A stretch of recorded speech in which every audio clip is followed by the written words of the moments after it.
Good morning students. तो आज की क्लास में हम बात करेंगे concept of variable. Concept of variable, ये जो वेरिएबल वर्ड है ये वर्ड वेरी से डिराइव हुआ है। वर्ड वेरी जिसका मतलब होता है चेंज, जिसका मतलब होता है चेंज। तो अगर मुझे वेरिएबल को डिफाइन करना है तो वेरिएबल वो एलिमेंट है जो चेंज होता रहता है। वेरिएबल वो एलिमेंट है जो चेंज होता रहता है। अब चेंज क्या क्या होता रहता है? वेट चेंज होता रहता है, एज चेंज होती रहती है, प्राइजेस चेंज होते रहते हैं। तो ये सारे के सारे एलिमेंट्स जो है वो वेरिएबल माने जाते हैं। सारे के सारे एलिमेंट्स वेरिएबल माने जाते हैं। अब नेक्स्ट बात करना चाहूंगा, वेरिएबल दो तरह के होते हैं। पहला वेरिएबल जो है स्टूडेंट्स वो है डिस्क्रीट वेरिएबल। जो फर्स्ट वेरिएबल है वो डिस्क्रीट वेरिएबल है, also known as discontinuous variable. Discontinuous variable, discrete variables वो वेरिएबल्स होते हैं which are capable of taking exact values and not any fractional values. Discrete variables students वो variables हैं जो सिर्फ और सिर्फ exact value को ही काउंट करते हैं। वो variables जो exact value को ही काउंट करे, ऐसे variables discrete variables होते हैं जिनको हम फ्रैक्शन में काउंट नहीं कर सकते, जिनको हम फ्रैक्शन में काउंट नहीं कर सकते। For example number of workers in a factory. Number of workers in a factory, workers कभी भी फ्रैक्शन में नहीं होंगे। कभी भी कोई एम्प्लॉयर ये नहीं कहेगा कि मेरे यहां पर 12.5 वर्कर्स काम करते हैं। वो कहेगा ये तो 12 एम्प्लॉयज काम करते हैं या 13 करते हैं। वो कभी भी फ्रैक्शनल वैल्यूज नहीं बताएगा, ठीक है, और होता भी नहीं, पॉसिबल भी नहीं है। Number of workers in a factory, number of children in a family. Family में 2 बच्चे होंगे, 3 बच्चे होंगे, 5 होंगे, 2.3 स्टूडेंट बच्चे कभी भी नहीं होंगे। And number of students in a class, ये भी फ्रैक्शनल वैल्यूज में नहीं हो सकते। तो ऐसे वेरिएबल्स जिसकी हम एग्जैक्ट वैल्यू काउंट करते हैं वो डिस्क्रीट वेरिएबल्स होते हैं, यानी उनमें फ्रैक्शनल वैल्यूज काउंट नहीं हो सकती हैं। दूसरा कॉन्टिन्यूअस वेरिएबल। कॉन्टिन्यूअस वेरिएबल वो वेरिएबल होते हैं which can take all possible values, integral as well as fractional values. जो इंटीग्रल वैल्यूज होती है उसको भी काउंट करता है और फ्रैक्शनल वैल्यूज को भी काउंट करता है। लाइक हाइट, अगर हाइट की बात की जाए तो हाइट ऐसे नहीं होगी कि 5 फीट है या 6 फीट है। 5 फीट 5 इंचेस भी हो सकती है, 5 फीट 7 इंचेस भी हो सकती है। Same as weight 55 kg, 60 kg, 65 kg के साथ साथ 68.2 kg भी हो सकता है, ठीक है। तो हाइट और वेट कुछ ऐसे वेरिएबल्स हैं जो फ्रैक्शन में भी हो सकते हैं और इंटीग्रल भी हो सकते हैं, और ऐसे वेरिएबल को हम कॉन्टिन्यूअस वेरिएबल बोलते हैं। ऐसे वेरिएबल को हम कॉन्टिन्यूअस वेरिएबल बोलते हैं। तो वेरिएबल जो वेरी करते रहते हैं दो तरह के होते हैं। पहला है डिस्क्रीट वेरिएबल। डिस्क्रीट वेरिएबल वो जिसमें एग्जैक्ट वैल्यूज काउंट की जाती हैं, number of students in a school, number of children in a family, number of workers in a factory, examples हैं। और दूसरा है कॉन्टिन्यूअस वेरिएबल जिसमें हम इंटीग्रल वैल्यूज भी काउंट कर सकते हैं और फ्रैक्शनल वैल्यूज भी काउंट कर सकते हैं। तो बेसिकली ये काउंटेबल होते हैं और ये मेजरेबल होते हैं, उसको मेजर किया जा सकता है, जो कि फ्रैक्शन में भी हो सकता है, ठीक है। तो वेरिएबल के कंसेप्ट में इतना ही है। फिर हम बात करेंगे स्टैटिस्टिकल सीरीज की। स्टैटिस्टिकल सीरीज क्या होता है? The arrangement of classified data in some logical order. Classified data हम पिछले वीडियो में बात कर चुके हैं। डाटा को क्लासिफाई करते हैं अलग अलग मेथड्स के हिसाब से। तो जब उन क्लासिफाइड डाटा को किसी लॉजिकल ऑर्डर में अरेंज किया जाता है, लॉजिकल ऑर्डर में अरेंज किया जाता है, उसको हम स्टैटिस्टिकल सीरीज बोलते हैं। ये लॉजिकल ऑर्डर टाइम के हिसाब से हो सकता है, साइज के हिसाब से हो सकता है, ये किसी भी हिसाब से हो सकता है। तो इसको हम स्टैटिस्टिकल सीरीज बोलते हैं। Arrangement of classified data in some logical order is known as a statistical series. Statistical series को हम फर्दर दो पार्ट्स में डिवाइड करते हैं। First one is on the basis of characteristics, and the other one is on the basis of construction. Students मैं बता दूं, यहां से अब हम प्रैक्टिकल की तरफ मूव करने वाले हैं। इससे पहले जितने भी हमने काम किया था, जितनी भी हमारी वीडियो थी वो सारा थियोरेटिकल थी, बट नाउ ऑनवर्ड्स अब हम थ्योरी के साथ साथ प्रैक्टिकल भी बात करेंगे। तो हमारे स्टैटिस्टिक्स में on the basis of characteristics का ज्यादा रोल नहीं है।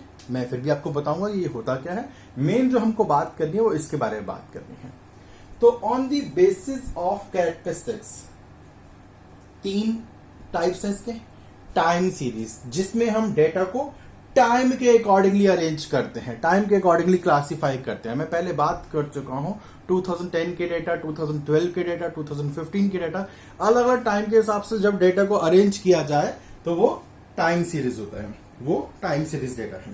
Then spatial series, spatial series ये भी हमने पहले बात की है, जब डेटा को क्लासिफाई किया जाता है according to area, according to area, कि इस एरिया के स्टूडेंट्स अलग कर दिए जाएंगे, इस एरिया के स्टूडेंट्स अलग कर दिए जाएंगे, तो उसको हम स्पेशल सीरीज बोलते हैं, SPATIAL, स्पेशल सीरीज।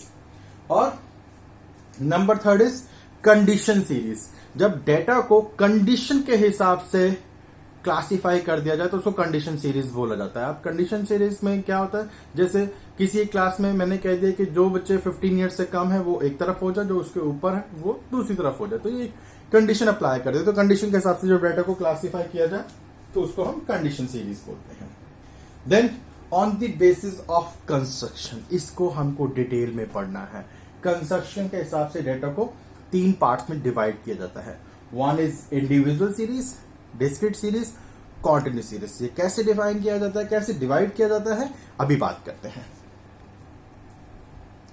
तो on the basis of construction data को हम 3 पार्ट्स में डिवाइड करते हैं, डेटा को हम 3 पार्ट्स में डिवाइड करते हैं। फर्स्ट पार्ट है हमारा इंडिविजुअल सीरीज, फर्स्ट पार्ट है इंडिविजुअल सीरीज। इंडिविजुअल सीरीज को फर्दर हम 2 पार्ट्स में डिवाइड करते हैं students. One is organised series, organised data भी, सॉरी अनऑर्गेनाइज्ड सीरीज या अनऑर्गेनाइज्ड डेटा जिसको बोलते हैं, and second one is organised series. तो पहले बात करते हैं अनऑर्गेनाइज्ड सीरीज। अनऑर्गेनाइज्ड सीरीज को हम रॉ डेटा, जो हमारा जो मास डेटा होता है, जो अनअरेंज्ड वे में प्रेजेंट किया जाए, उसको हम अनऑर्गेनाइज्ड सीरीज बोलते हैं। लाइक अगर से 5 स्टूडेंट्स के मार्क्स हमको दिए हुए हैं और वो अनअरेंज वे में है, 5 स्टूडेंट्स के मार्क्स हैं आउट ऑफ 20, किसी ने बताया सर हमारे 15 मार्क्स है, एक ने कहा सर 17 है, एक ने कहा मेरे 9 है, एक ने कहा सर मेरे 4 है और एक ने कहा मेरे 13 है। तो ये जो डेटा है ये अनऑर्गेनाइज्ड वे में प्रेजेंट किए गए हैं, इसको हम अनऑर्गेनाइज्ड इंडिविजुअल सीरीज बोलते हैं। जब डेटा का कोई एक लॉजिकल ऑर्डर नहीं होता है तो उसको हम अनऑर्गेनाइज्ड इंडिविजुअल सीरीज बोलते हैं, ठीक है, unorganised. And the second one is organised series, organised individual series. Organised individual series further 2 parts में डिवाइड होती है स्टूडेंट्स। पहला है according to serial number, according to serial number. अब ये क्या है अकॉर्डिंग टू सीरियल नंबर? कई बार क्या होता है, जैसे वो 5 स्टूडेंट्स से मैंने उनको बोला कि आप अपने रोल नंबर वाइज अपने मार्क्स बताइए, तो जिसका रोल नंबर 1 है, जिसका रोल नंबर 1 है उसके मार्क्स थे 13, उसके मार्क्स थे 13। जिसका रोल नंबर 2 है उसके मार्क्स थे 17, जिसका 3 है उसके मार्क्स थे 4, जिसका 4 है उसके मार्क्स थे 9 और जिसका रोल नंबर 5 है उसके मार्क्स थे 15। तो ये डेटा हमने अरेंज किए हैं according to the roll number of the students. तो ये ऑर्गेनाइज्ड डेटा है और ऑर्गेनाइज में भी पहला point according to serial number, serial number of roll numbers, serial number of roll numbers. ये कोई भी एग्जांपल हो सकता है इसका, ठीक है। और दूसरा है इसमें according to magnitude, according to magnitude. Magnitude में हम फर्दर फिर 2 पार्ट्स में डिवाइड करते हैं। One is ascending order, other is descending order. Ascending order and descending order. Ascending order का मतलब है कम से ज्यादा की तरफ मूव करना।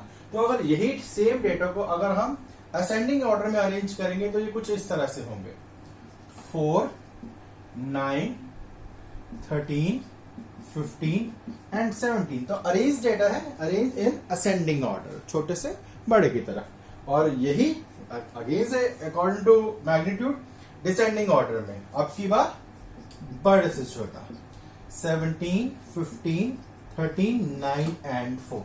तो ये स्टूडेंट्स इंडिविजुअल सीरीज है। इंडिविजुअल सीरीज में अनऑर्गेनाइज्ड डेटा, जब डेटा रॉ हो, अनअरेंज हो तो अनऑर्गेनाइज्ड, और जब उसको एक प्रॉपर लॉजिकल वे से अरेंज कर लिया जाए तो ये ऑर्गेनाइज्ड डेटा होता है। और ऑर्गेनाइज में अकॉर्डिंग टू सीरियल नंबर भी हो सकता है और अकॉर्डिंग टू मैग्नीट्यूड भी हो सकता है। मैग्नीट्यूड में ascending order as well descending order हो सकता है। तो ये थी हमारी इंडिविजुअल सीरीज। अब हम बात करते हैं डिस्क्रीट सीरीज की। इंडिविजुअल सीरीज तब तक ओके होती है जब डेटा बहुत कम होता है, 5 है, 10 है, तब तक ठीक चलता है इंडिविजुअल सीरीज। बट जब डेटा थोड़े ज्यादा हो जाए, डेटा थोड़े से ज्यादा हो जाए तो हमको मूव करना पड़ता है सेकंड सीरीज में।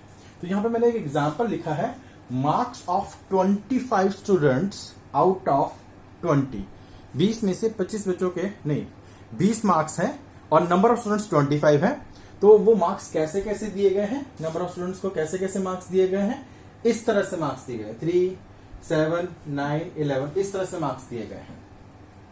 तो हालांकि हम इसको कर सकते हैं इंडिविजुअल सीरीज में भी, हम इसको अरेंज किया कर सकते हैं असेंडिंग डिसेंडिंग ऑर्डर में, बट नॉर्मली ये रहता है कि जब इस तरह के डेटा हो, जब थोड़े से ज्यादा डेटा हो तो उसको डिस्क्रीट वे में प्रेजेंट किया जाए। अब इसको कैसे प्रेजेंट करेंगे, तो मार्क्स जब मैंने यहाँ पे जज किया तो मार्क्स 3 भी थे, कुछ बच्चों के 4 मार्क्स भी थे, कुछ के 5 भी थे। तो वो हमको काउंट कर लेने कितने स्टूडेंट्स ऐसे हैं जिनके मार्क्स 3 थे, कितने के ऐसे जिनके मार्क्स 4 थे। तो मैं जरा एक बार काउंट कर लूं तो 3 मार्क्स मुझे नजर आता है एक ही बच्चे के हैं, नंबर ऑफ स्टूडेंट्स एक ही है। 4 मार्क्स कितने स्टूडेंट्स के हैं, 1 and 2। देन 5 मार्क्स कितने स्टूडेंट्स के हैं, 5 भी 1 ही है। देन 6 मार्क्स, अच्छा इसको कट भी करते चला जाते, 3 एक बच्चे के थे, 4 भी एक, और कहा गया 4, मैंने 2 काउंट किए थे 4 यहां पर, ये रहा सेकेंड 2, 5 एक ही बच्चे के थे। देन 6, 1, 2, 3, 6 मार्क्स 3 स्टूडेंट्स के, राइट। देन उसके बाद 7, 1, 2, 7 मार्क्स 2 ही स्टूडेंट्स के हैं। देन 8, 1, 2, 3, 4, 8 मार्क्स 4 स्टूडेंट्स के हैं। देन 9, 1 एक ही बच्चे के 9 मार्क्स हैं। देन 11 मार्क्स कितने स्टूडेंट्स के हैं, 11 मार्क्स हैं 1, 2, 3, 4, 5, 6 स्टूडेंट्स के मार्क्स 11 है। तो नंबर ऑफ स्टूडेंट्स पे मैंने इसको प्लेस किया। देन 11 के बाद 12 मार्क्स 1 एक ही बच्चे के 12 मार्क्स हैं। 14 12 के बाद 14 13 नहीं है किसी के, 1 15 14 आई गेस 2 के हैं। 15 मार्क्स एक ही बच्चे के हैं। एंड 17 मार्क्स एक बच्चे के 17 है। ठीक है, तो ये number of students 3, 4, 7, 9, 13, 14, 20, 21, 23, 24, 25 number of students 25। तो स्टूडेंट्स ये सीरीज जो है ये हमारे डिस्क्रीट सीरीज है। अच्छा, डिस्क्रीट सीरीज में भी ये चीज ऐसे नहीं बनती, इसको प्रॉपर टेली बार से बनाया जाता है, जो आपने पहले भी किया हुआ है। टेली बार इसमें 1 था, इसमें 2 थे, आपने काउंट किया, इसमें 1 था, इसमें 3 थे, 1, 2, 3, फिर इसमें 2 था, फिर 8 में 1, 2, 3, 4 था, फिर 9 में 1 था, 11 में 1, 2, 3, 4, देन इसको क्रॉस करते थे 5 और फिर एक 6, फिर देन 1 था, देन 2, 1 एंड 1। तो टेली बार बनाकर जो है आपने इनको मार्क्स देने। इस तरह से हमारी डिस्क्रीट सीरीज बनती है, राइट। डिस्क्रीट सीरीज के बाद का ही नेक्स्ट स्टेप होता है हमारा कॉन्टिन्यूस सीरीज। स्पेशली जब हमको लगता है कि ये डेटा बहुत बड़े हो गए हैं, बहुत मतलब इसको बहुत लंबा तरीके से शो कर दिया गया है, तो हम उसको बेटर कैसे प्लेस करते हैं, हम इसको थोड़ा सा इसको सप्रेस कर देते हैं। तो अब कॉन्टिन्यूस सीरीज में बेसिकली हमारे इंटरवल्स होते हैं। तो मैंने यहाँ पे इंटरवल्स बना दिए 0 to 5, 5 to 10, 10 to 15 and 15 to 20। 0 to 5, 5 to 10, 10 to 15 and 15 to 20। अब यहाँ पर एक कंफ्यूजन होती है कि अगर किसी बच्चे के 5 मार्क्स हैं तो वो कौन सी वाली सीरीज में जाएगा, वो इस वाली सीरीज में जाएगा या इस वाली सीरीज में जाएगा। तो ये हमेशा बता दो कि ये हमेशा नीचे वाली सीरीज में जाता है, प्रोवाइडेड दैट अगर ये दोनों सेम है तो। ऐसी सीरीज को हम एक्सक्लूसिव सीरीज बोलते हैं। आगे आने वाले वीडियोस में इसके बारे में बताऊंगा भी। ठीक है, तो अगर किसी के मार्क्स 5 है तो वो इस वाली सीरीज में जाएगा, 10 है तो इस वाली सीरीज में जाएगा, 15 है तो वो इस वाली सीरीज में जाएगा। तो देखते हैं स्टूडेंट्स कैसे काउंट करना है। तो 0 to 5 में 3 और 4 ही काउंट होंगे। 0 to 5 में 3 और 4 ही काउंट होंगे। तो 3 और 4 में कितने स्टूडेंट्स हैं? Number of students 3। Number of students 3। 5 to 10 में 5 6 7 8 9 तक काउंट हो जाएगा। 5 6 7 8 9 तक काउंट हो जाएगा। तो 4 6 10 और 11। 5 to 10 में नंबर ऑफ स्टूडेंट्स 11 है। 5 to 10 में नंबर ऑफ स्टूडेंट्स 11 है। 10 to 15 में 11 12 14 ही काउंट होंगे। 11 12 14। 11 में 6 है, 12 में 1 है और 14 में 2 है। तो 7 9। और 15 to 20 में 15 और 17 काउंट होगा। तो नंबर ऑफ स्टूडेंट्स 2। तो इस तरह से हमारी कॉन्टिन्यू सीरीज बन जाएगी। इस तरह से हमारी कॉन्टिन्यू सीरीज बन जाएगी।